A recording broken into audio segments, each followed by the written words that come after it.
3, 2, 1. Muy buenas a todos, esto es Emotion Me, soy Pedro Ibar y hoy tenemos otro punto más del programa Emprendimiento Estoico. Tenemos la oportunidad de contar con Marcos, CEO de Ofit, que va a tratar de un tema que creo que es un poco polémico. Sí, bastante. Así que de aquí públicamente te doy las gracias porque no todo el mundo se mete a hablar de impuestos en algo que sabes que la gente no tiene una opinión fija y cada uno pues opina de una manera, ¿no? De su padre y su madre. Totalmente. Por eso intentaré hoy tener un enfoque lo más objetivo posible, intentar dejar mis creencias y mis valores a un lado y hablar sobre la realidad empírica. Vale.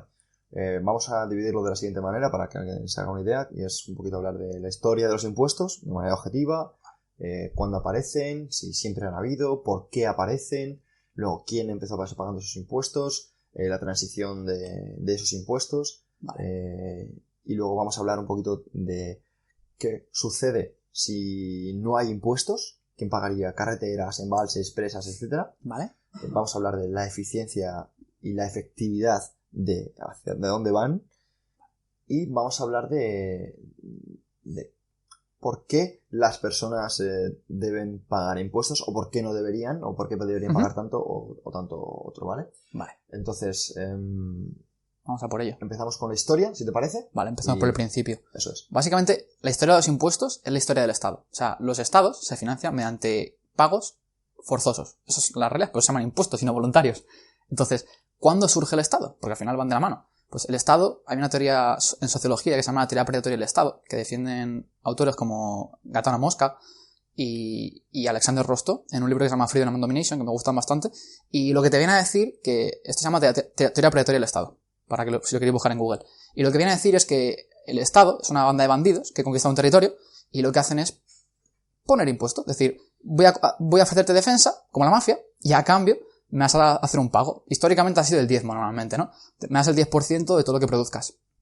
Y según el contexto histórico y cultural, pues los impuestos han sido mayores y menores. Por ejemplo, durante la Segunda Guerra Mundial los impuestos subieron en todos los países. En Estados Unidos, por ejemplo, el IRPF marginal máximo, o sea, lo que paga la gente más rica a partir de cierto nivel de renta, llegó a ser casi el 90%. Y en Suecia, en los países nórdicos, antes de estar a punto de quebrar, hay otros momentos, que este es uno de los momentos más interesantes que está para estudiar, que es el periodo de mayor crecimiento económico de Estados Unidos y el periodo a través del cual Estados Unidos se convirtió en la mayor potencia mundial del mundo a nivel económico, que es entre el final del siglo XIX y principios del siglo XX, hasta la Primera Guerra Mundial. Son 120 años más o menos, en los que el Estado americano no pesaba más del 5% del PIB y únicamente se dedicaba a justicia, defensa y algo de infraestructura pública, pero muy muy pequeñito.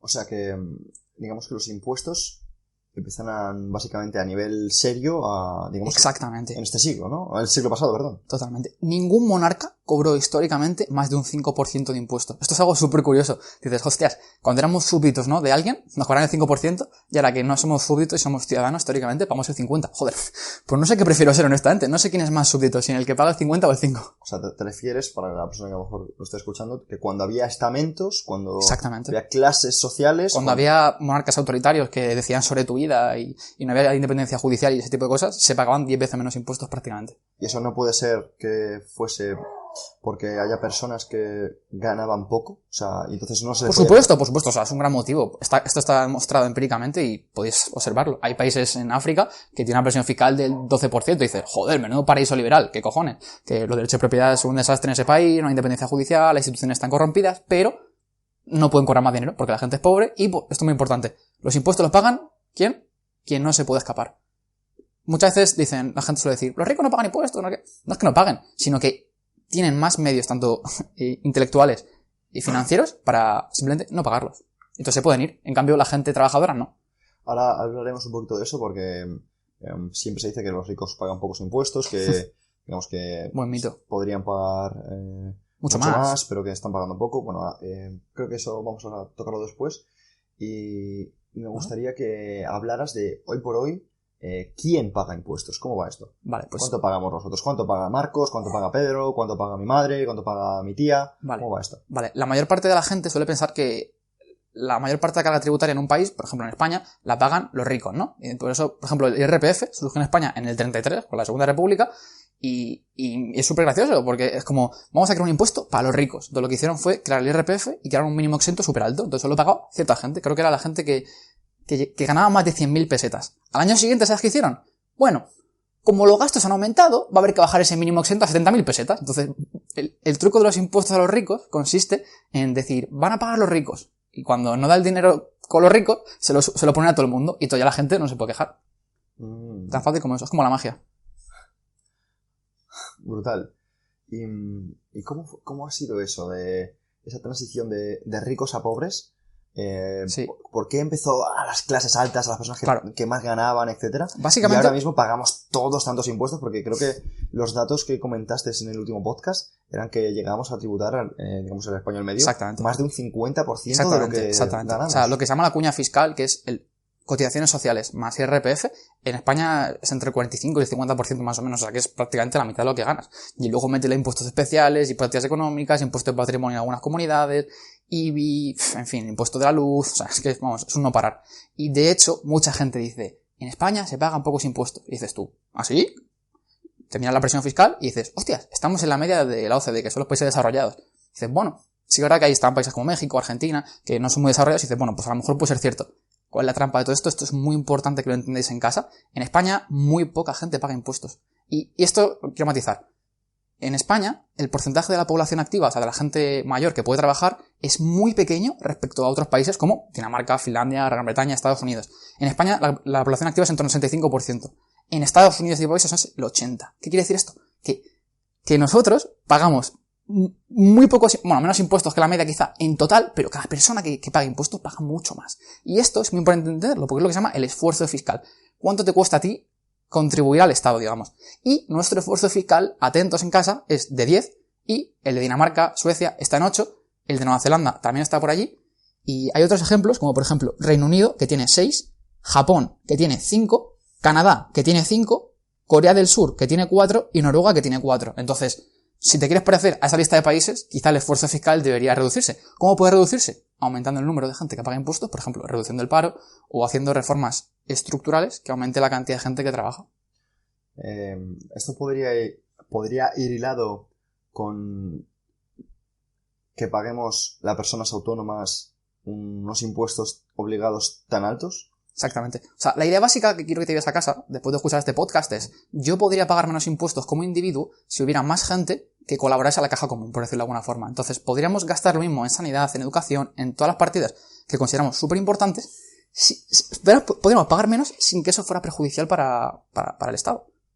Y es algo súper rompedor. La gente suele hablar de, vamos a subir los impuestos. Y es como, que no. Vamos a ver cómo recaudamos más sin perjudicar a nadie.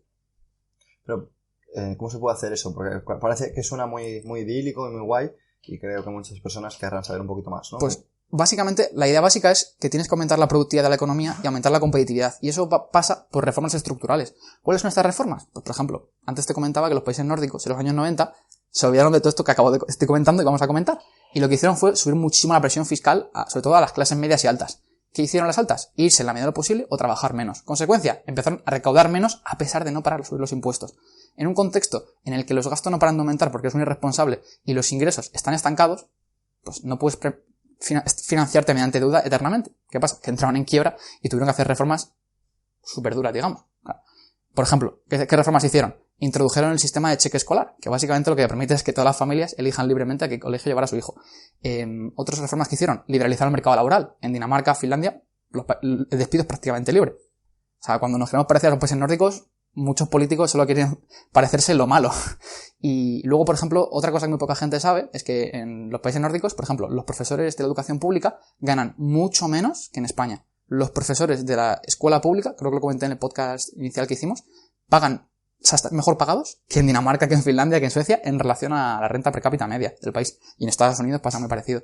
Entonces, en los países nórdicos, por ejemplo, los funcionarios, o sea, los trabajadores públicos, por decirlo de alguna forma, no tienen ese carácter indefinido. O sea, pueden ser despedidos. Es decir, tú trabajas en un colegio en tu pueblo, deja de haber niños, deja de ser rentable, o deja de haber niños a los cuales atender, pues te vas a la calle y te asignas a otro sitio o tú buscas un trabajo en el mercado laboral privado. Es un tema peliagudo, Marcos, no sé. Pero estamos viendo que realmente si un colegio, pongamos, tiene pocos alumnos y a lo mejor hay muchos profesores, o los mismos profesores que cuando era sostenible, van a seguir cobrando igual y van a seguir haciendo lo mismo, cuando a lo mejor si fuera algo privado no seguirían. Claro, exactamente. O sea, el problema del Estado es que incentiva inversiones que no son rentables, pero que no es que no sean rentables porque los empresarios no ganen dinero, sino porque ese dinero se lo quitas a las familias y podrían haberlo dedicado a cosas mucho más eficientes. Es decir, por ejemplo, en el caso de las familias que a lo mejor viven en pueblos, en lugar de esa gente construir un colegio y contratar funcionarios de por vida con el dinero de esas familias, lo que puedes hacer es, le das un cheque y le dices, mira, lleva a tu hijo al colegio de al lado y con esto te pagas el autobús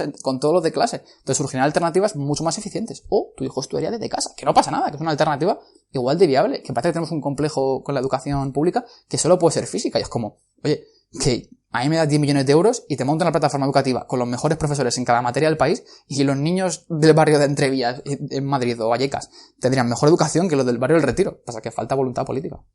Básicamente, para las personas que a lo mejor no han entendido el mensaje, quieres decir que el problema no está en los impuestos en sí mismos, sino en lo que es la gestión de estos impuestos.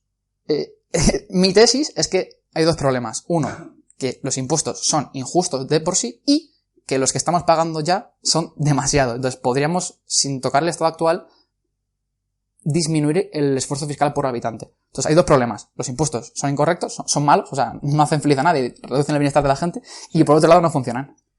Vale, porque, bueno, como has dicho al comienzo del podcast, impuestos básicamente viene a decir que los tienes que pagar sí o sí, que está exactamente impuesto. Esto es importante visualizarlo. Es decir, tú trabajas 365 días al año. Pues el Estado decide qué haces tú con tu trabajo 160 días al año. Entonces tú, cuando te levantas a las 5 de la mañana, recuerda, hasta que no llegue casi junio, no voy a empezar a quedarme con este dinero y decidir libremente a dónde va.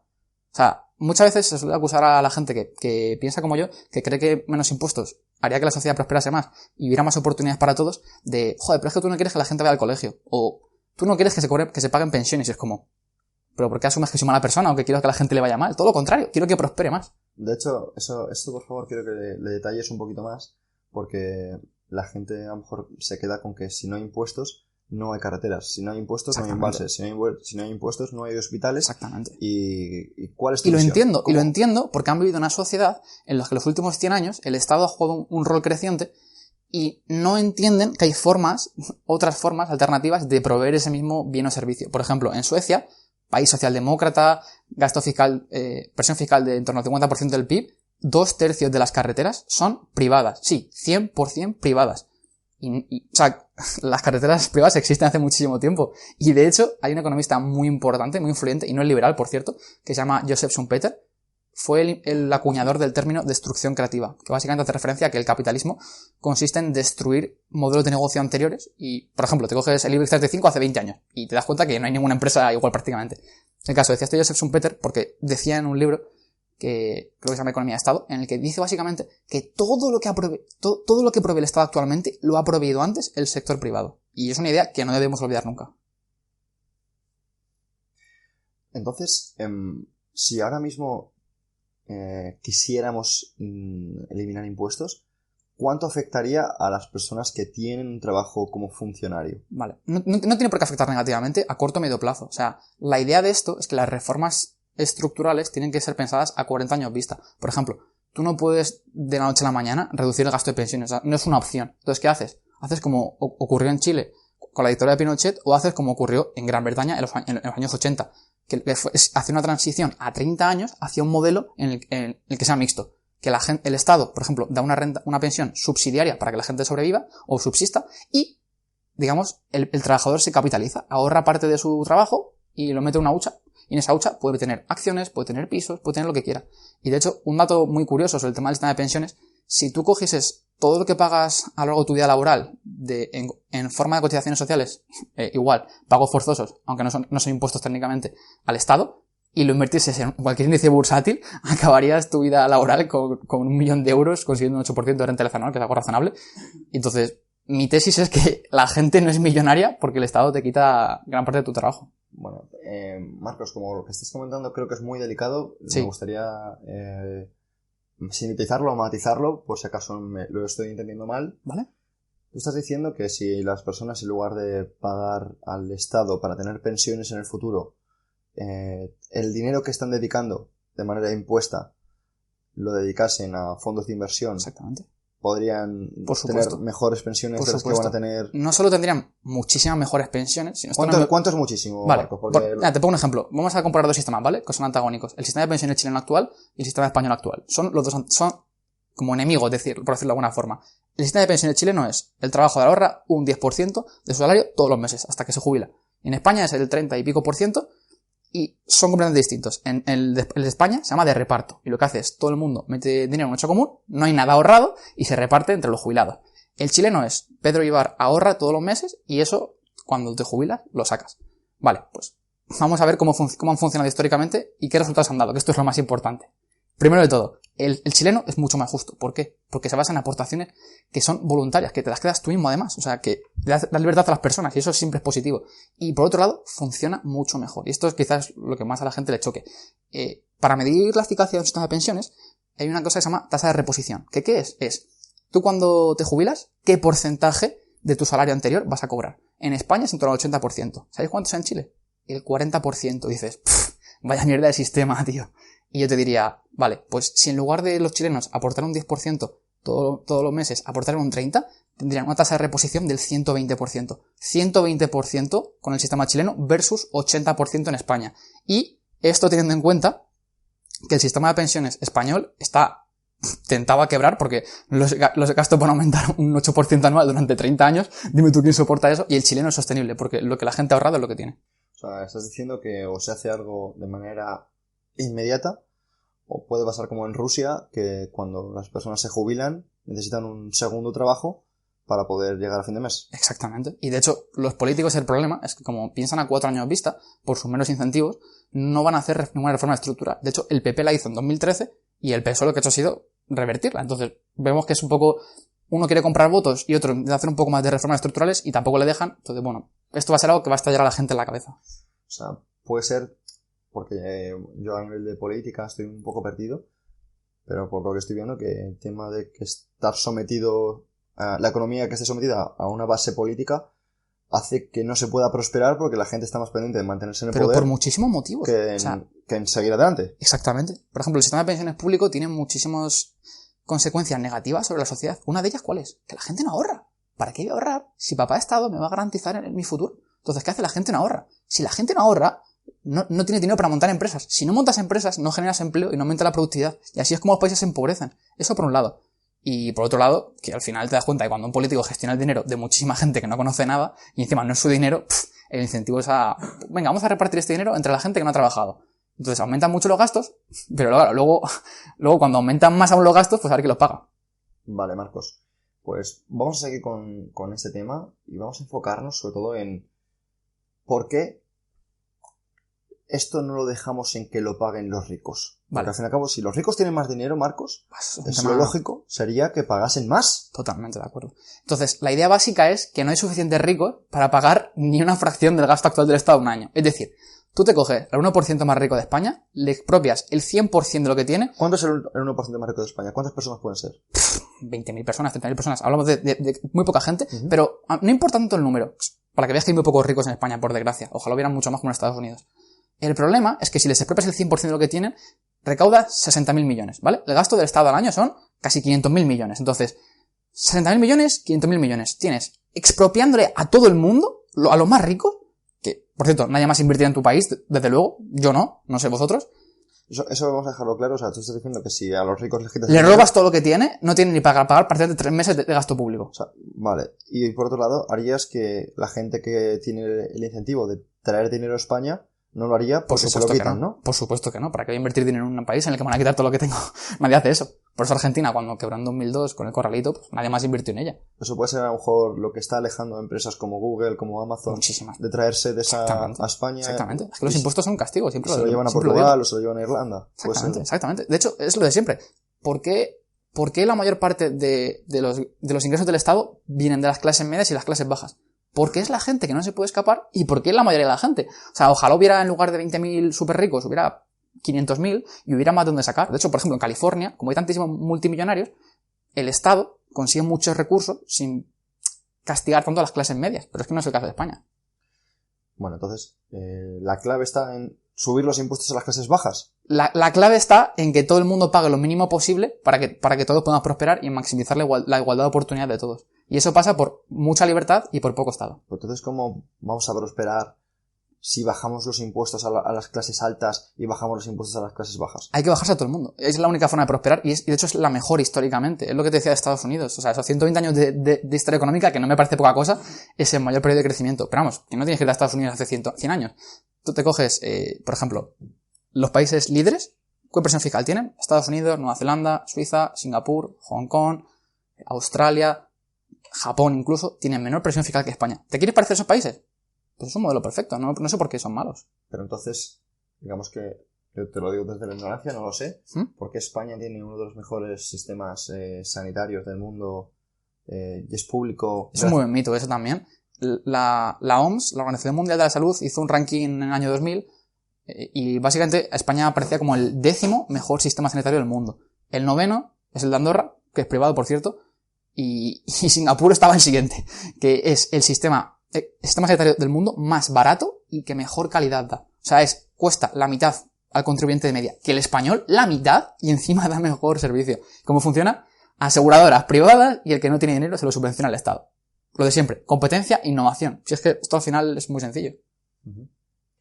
Pues me gustaría que siguieras un poquito con ejemplos, si pudieras, de países que a lo mejor su iniciativa fiscal hace que prosperen. ¿Vale? Y que pusieras también ejemplos de lo contrario. Pues, por ejemplo, Andorra es un país que ya no es un paraíso fiscal hace 4 o 5 años y tiene una presión fiscal creo que del 10-12% del PIB y tiene un 30% más de salario medio que España y tiene un desempleo del 4%. Entonces, bueno, creo que es un modelo muy cercano de una economía próspera, que es muy cercano.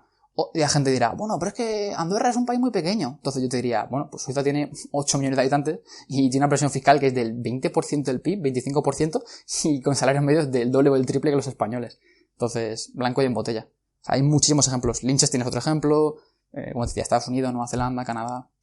Vale, pero Marcos, siguiendo un poquito, vale, a lo mejor a nivel sanitario, sistema educativo, se pueden hacer cosas, pero ¿quién pagaría el ejército? ¿Quién pagaría las carreteras? ¿Quién pagaría los funcionarios, los policías, la seguridad del Estado? O sea, los pagaríamos todos, esa es la idea general, lo que pasa es que pagaríamos mucho menos por persona. La clave de esto, un mensaje muy importante para llevarse a casa, tú puedes pagar lo mismo y digamos que el Estado recaude de forma más eficiente. ¿Qué quiero decir con esto?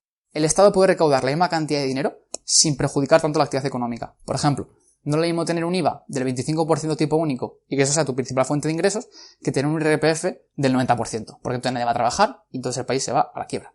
Entonces hay formas de recaudar lo mismo, pero una es muy perjudicial para la economía y otra no lo es tanto.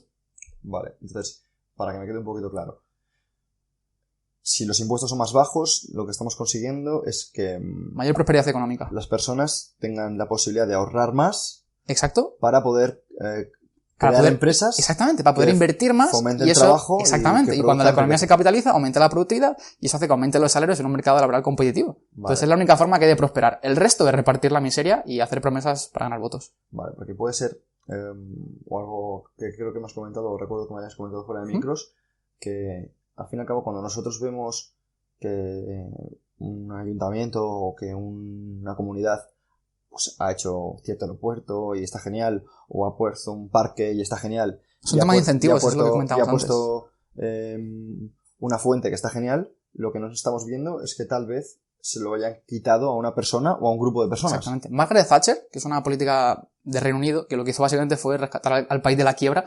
y pasó de ser el muerto de Europa a ser una de las economías más ricas de entonces.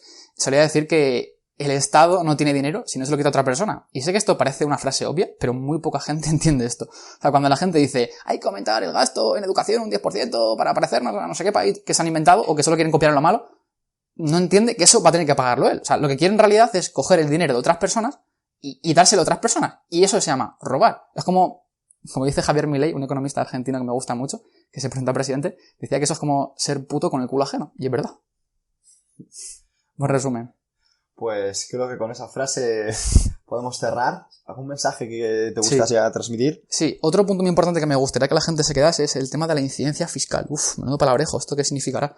Pues básicamente lo que viene a decir que si tú pones un impuesto, por ejemplo, a las empresas, no tiene por qué pagar las empresas eso. Si tú tienes poder de fijación de precios que se llama, que es, por ejemplo, si tienen mucho, es una empresa muy buena, como un Apple, por ejemplo, o un Google, o un Facebook, yo puedo repercutir eso en los consumidores. Y esto es una cosa también muy importante. Hace poco se publicó un estudio que analizaba la incidencia del impuesto de sociedades en Alemania. ¿Y cuál fue su conclusión? Y esto me parece bestial. En torno al 50% del impuesto de sociedades en Alemania lo acaban pagando, ¿sabéis quién? Los trabajadores. ¿Cómo? Con menores salarios. Si tú aumentas el impuesto de sociedades, reduces la inversión. Si reduces la inversión, reduces la demanda de trabajadores. Y si reduces la demanda de trabajadores, tienden a cobrar menos. O sea, que lo que estás diciendo es que si subes el impuesto a las empresas lo que hacen es bajan el salario porque es hay menos competencia por trabajadores, entonces eso hace que los salarios tiendan a ser menores. Y si los salarios, digamos, como ya comentaste en el anterior podcast, son obligados o son mínimos, fijos... Allá sí que te carga la economía y va como Argentina. Como despedirles, ¿no? Exactamente. A los empresarios a el dinero tiene que salir de alguien siempre. Interesante, o sea que... ¿Por qué? Eso es algo que no lo sé, tal vez sea más filosófico más que económico.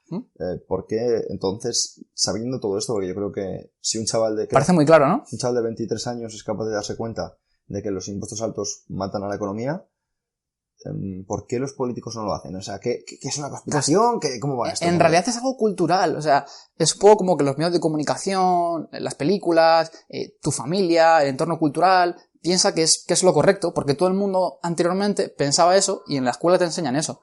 Entonces, es un tema cultural realmente. Y como la gente de a pie demanda eso, pues los políticos acaban dándoselo. Y claro, como la gente de a pie piensa que no lo paga ello, pues ya tienes, pues la gente piensa que puede hacer magia y acabas como Argentina. Y de hecho, por ejemplo, un ejemplo muy claro, Francia dentro de Europa es un país que gasta muchísimo, el Estado es muy muy pesado. ¿Sabes cuánto tiempo lleva sin crecer Francia? 20 años. Y luego tienes a gente que te lo pone como ejemplo de algo y es como, pero bueno, pondrás ejemplo a Francia de cuando Francia crecía o era próspera o sacaba gente de la pobreza, pero no cuando está estancado. Súper interesante, o sea, aquí hay países que realmente se están manteniendo porque a lo mejor tienen una economía buena basada en otras cosas. Exactamente, viven de los logros del pasado. Japón lleva estancada económicamente 30 años. 30 años sin que aumente la productividad ni los salarios en Japón. Y dices, ¿qué pasó en Japón? Que llegó una burbuja brutal inmobiliaria, llegaron los políticos y dijeron, mira, esto me va a estallar en la cara, así que lo mejor es seguir echando un poquito de burbuja y aunque no crezca la economía, al menos no cae. Entonces, si no cae, pues las malas empresas no quiebran. Y si no quiebran, no aumenta la productividad. Wow, o sea, eso digamos que es contrahormético, como diría Taleb, ¿no? Es como, por miedo a caer, vas a caer cada vez más alto. Totalmente. Y de hecho, a ver, los bancos centrales, que lo que hacen es planificar la cantidad de dinero que hay en la economía y cuánto dinero se presta, lo que hacen es manipular estas cosas para que las cifras económicas parezcan muy buenas. Por ejemplo, Estados Unidos, ¿no? Ahora han bajado los tipos de interés más y dices, joder, Donald Trump no para de sacar pecho, somos America First y somos los putos amos y la economía es la hostia, pero no para de meter estímulos monetarios y hablar con el presidente de la Reserva Federal para que siga dando esteroides a la economía. Joder, pues también que va, no lo entiendo. Brutal. ¿Cuánto tiene que ver el hecho de que haya incidido el patrón oro, o sea, que lo hayan eliminado, vale, muy bueno, de cara a los impuestos? En comparación a que si ahora mismo hubiera un patrón oro. Es una pregunta tremenda. La idea básica es que Richard Nixon, con la guerra de Vietnam, quitó el patrón oro porque quería aumentar el gasto del Estado y no tenía dinero para financiarlo. No era admisible que a la gente le subiera los impuestos. ¿Qué es lo que hizo? Pues, de nuevo, un truco de magia. Lo que hizo fue quitar el patrón oro. ¿Qué hace el patrón oro? El patrón oro, para que la gente lo entienda en casa, es como una camisa de fuerza. Lo que hace es constreñir el poder de los políticos.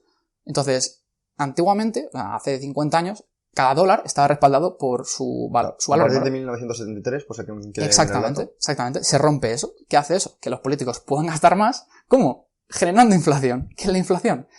Y para definir la inflación muy fácilmente es lo que decía Milton Friedman de la inflación. Inflation is taxation without representation. La inflación son impuestos que nadie ha votado. Básicamente afectan sobre todo a la gente pobre, a la gente que no tiene nada invertido y que su salario está en términos nominales. Entonces, poco a poco cobran menos y el Estado consigue más recursos. No sé qué presidente, porque esto es una historia muy curiosa, que no sé si la sabes, pero en los años 20, cuando querían poner el patrón oro a través del dólar y conseguir todo el oro de los americanos, el gobierno, ahora mismo no me acuerdo con qué presidente... Roosevelt, probablemente. Empezó a expropiar oro 100%. En el país más libre del mundo, teóricamente. Lo que les dijo es a todos los americanos, les dijo... Tenéis que entregar vuestro oro. Eso es, necesito que transmitáis todo vuestro oro, os lo vamos a pagar creo que a $10. Y bueno, digamos que quien tuviera oro, digamos que tenía una multa increíble, le quitaban la casa y todo eso. Totalmente. Y luego lo que pasó es que cuando el Estado se hizo con todo el oro en lugar de valer 10, valía como 40 y pico. Y era como, en plan, ostras, me están robando en la cara. Exactamente, literalmente. Los políticos lo que hacen es eso. De hecho, Roosevelt es un buen ejemplo de lo que no hay que hacer. Porque Roosevelt, en mi opinión, es uno de los presidentes de Estados Unidos más pésimos porque introdujo, por ejemplo, el famoso New Deal, ¿no? Que la gente se pensó que porque los políticos se pusieron a despilfarrar, de repente iba a haber crecimiento económico mágico. Y lo que la gente no entiende es que el New Deal, hasta 15 años después de instalarse el New Deal, no empezó a tener crecimiento económico Estados Unidos descontando el gasto militar. O sea, que las políticas keynesianas de despilfarrar, si hubieran funcionado, Argentina sería más rica que Estados Unidos. Vale, o sea que básicamente, y para cerrar un poquito las ideas, lo que estás diciendo es que hay personas que entienden que si el Estado crea trabajo, exactamente, ¿vale? Si el Estado crea trabajo y como en Venezuela o Argentina, y esas personas pueden mediante su trabajo comprar cosas, estás favoreciendo la economía, cuando no se dan cuenta de que gracias a que esas personas tengan trabajo a través del Estado, están drenando recursos de la economía real. De las personas que están creando, que están arriesgando para montar esas empresas, ¿no? Y la frase que me gustaría que la gente se llevase a casa es que los buenos economistas no solo se centran en la parte visible de la economía, sino también en la invisible. Entonces tú, por supuesto, puedes potenciar o dopar el crecimiento económico a corto plazo despilfarrando recursos. Fíjate, todos salimos de fiesta, todos nos gastamos todo el dinero que tenemos en las cuentas bancarias. Vale, y mañana, ¿quién produce este móvil? Nadie. Entonces, que el consumo es necesario, pero para que haya consumo primero hay que producir. Esto es lo que se llama la ley de Say. Y Keynes y los keynesianos lo que hacen es romper esa ley. Y están equivocados. Brutal. Pues, Marcos, muchísimas gracias porque creo que has dejado un montón de ideas, de píldoras. Exactamente. Y sobre todo al espectador, ¿vale? Al oyente, le quiero pedir que si tiene algún tipo de duda, si quiere algún tipo de debate, si cree que hay alguien que puede debatir con Marcos sobre este tema, por favor, estamos muy abiertos desde Motion Me, desde la parte de emprendimiento estoico, para que Marcos, de manera voluntaria...